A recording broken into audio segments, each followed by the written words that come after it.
Welcome to the Scottish play. A couple of things. First, we always start with thank yous. Marco helped us do the lights. Richard Wilkie helped us do the set. And who else helped us? Amy Love helped us with some direction. And I want to bring up Dory Hutchinson because she helped us with everything. This is our 7th production together.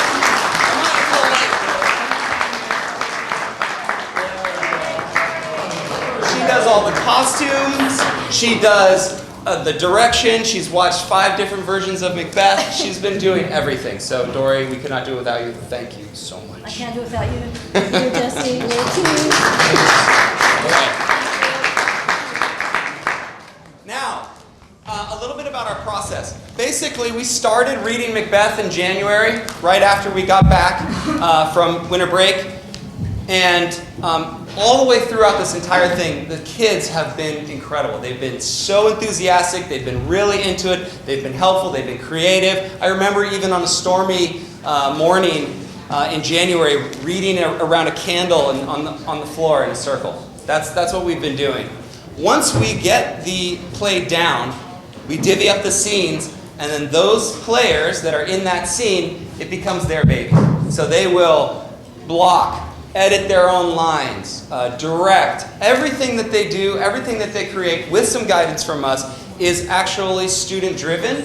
The other thing I really love about this whole thing is that the set, while it was helped with Richard, but also Lucian and Julian Bell. The lighting is being operated by students. Josie is our stage manager. The swords, which you see at the end, don't worry, they're safe.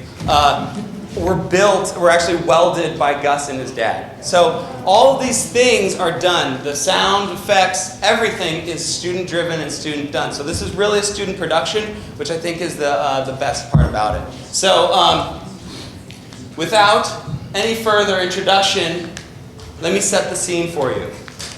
This isn't a bridge. Someone had to come up and piece it together for you. Macbeth is on his way back from successfully defending King Duncan of Scotland's crown against traitorous nobles and from the Norwegian invaders.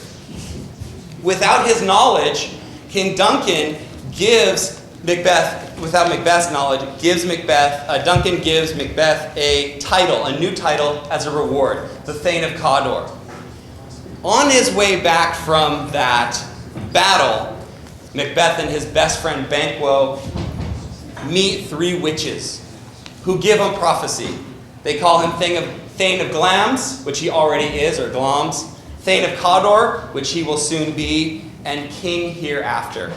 That stirs the ambition, gets the hooks into him, and really starts him down the path that he's chosen. Without further ado, here we go.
So proud and fair a day I have not seen.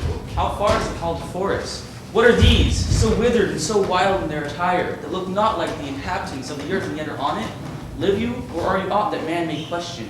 You seem to understand me. By each at once, their choppy finger laying upon our skinny lips. You should be women, and yet your beards forbid me to interpret that you are so. Speak if you can, what are you? Hail Macbeth, hail to thee, Thane of Glamis. Oh, hail Macbeth, hail to thee, Thane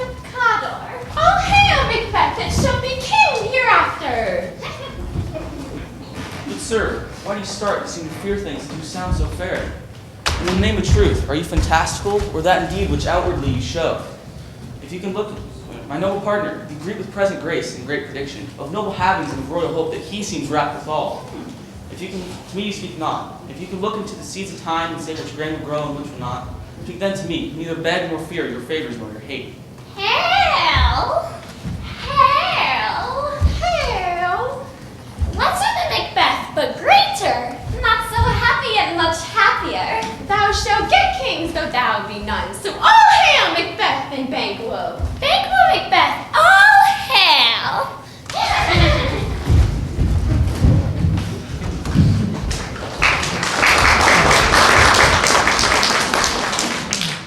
The king hath happily received Macbeth, the news of thy success, and when he reads thy personal venture in the rebels' fight, he has wonders and praises due content for which be thine or his. We are sent to give thee our royal master thanks, only to herald thee into his sight, not pay thee. And for an earnest of a greater honor, he bade me from him, call thee Thane of Cawdor, in which addition hail most worthy Thane, for it is thine.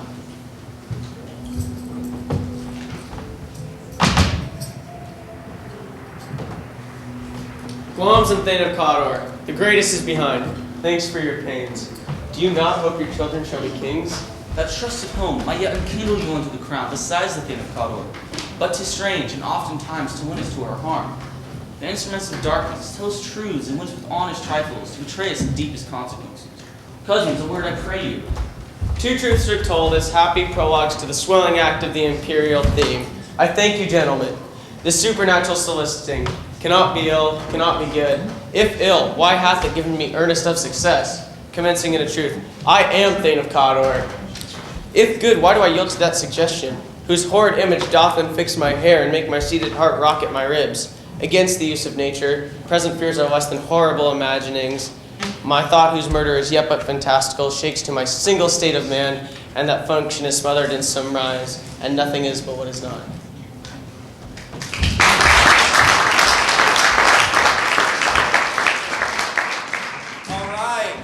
Our next scene is Lady Macbeth has just received news of the prophecy that Macbeth received, and she knows he's full of ambition, but is worried that he may not have the ruthlessness. She and he argue about whether or not to go through with the murder of the king, Duncan, while he stays under their roof, and of course, she wins out.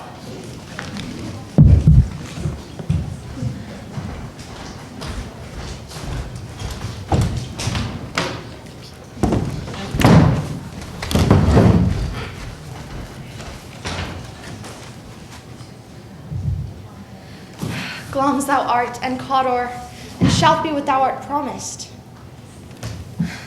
Yet do I fear thy nature. It is too full of the milk of human kindness to catch the nearest way. Thou wouldest be great, art not without ambition, but without the illness should attend it. The raven himself is hoarse that croaks the fatal entrance of Duncan under my battlements. Come, you spirits that tend on mortal thoughts, unsex me here, and fill me from the crown to the toe top full of direst cruelty. Make thick my blood, and stop up the access and passage to remorse, that no compunctious visitings of nature shake my fell purpose, nor keep peace between the affectionate. Come to my woman's breasts and take my milk for God. You murdering ministers, wherever in your sightless substance you weighed on nature's mischief. Come, thick night, and pall thee in the dunnest smoke of hell, that my keen knife see not the wound it makes, nor heaven peep through the blanket of the dark to cry, hold, hold.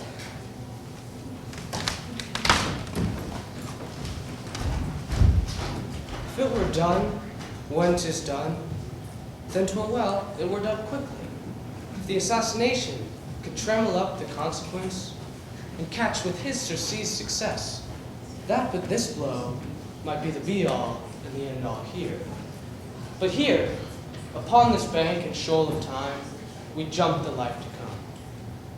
But in these cases, we still have judgment here, that we but teach bloody instructions, which, being taught, return to plague the inventor. This even-handed justice commends the ingredients of our poisoned chalice to our own lips. He's here in double trust, first as I am his kinsman and his subject, strong both against the deed. Then, as his host, who should against his murderer shut the door, not bear the knife myself. Besides, this Duncan hath borne his faculties so meek, hath been so clear in his great office, that his virtues shall plead like angels, trumpet tongue, against the deep damnation of their taking off. And pity, like a naked newborn babe, striding the blast, or heaven's cherubim, horsed upon the sightless couriers of the air, that tears shall blow the horrid deed in every eye, that tears shall drown the wind. I have no spur to prick the sides of my intent, only vaulting ambition, which overleaps itself on the other. How now? What news? He is almost supped. Why have you left the chamber? Hath he asked for me? Know you not he has? We will proceed no further in this business. I have but golden opinions. He hath honored me of late, and I have but golden opinions from all sorts of people, which should be worn now in their newest gloss, not cast aside so soon. Was the hope drunk wherein you dressed yourself? Hath it slept since and wakes it now to look so green and pale at what it did so freely? From this time such I count thy love. Art thou afeared to be the same in thine own act and valor as thou art in desire? Wouldst thou have that which thou esteemest the ornament of life, and live a coward in thine own esteem? Prithee, peace. I dare do all that may become a man. Who dares do more is none. If we should fail. We fail? But screw your courage to the sticking place and will not fail. When Duncan is asleep, whereto the rather shall his day's hard journey soundly invite him, his two chamberlains with wine, and whilst sail shall I so convince that memory. The water of the brain shall be a fume, and the receipt of reason a limbic only. When in swinish sleep their drench'd natures lies as in a death, what cannot you and I perform upon the unguarded Duncan? What not put upon his spongy officers who shall bear the guilt of our great quell?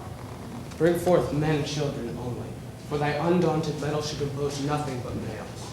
Will it not be received when we have marked with blood those sleepy two of his own chamber, and use their very daggers, that they have done it? Who dares receive it other, as we shall make our greaves and clamor roar upon his death? I am settled, and bend up each corporal agent to this terrible feat.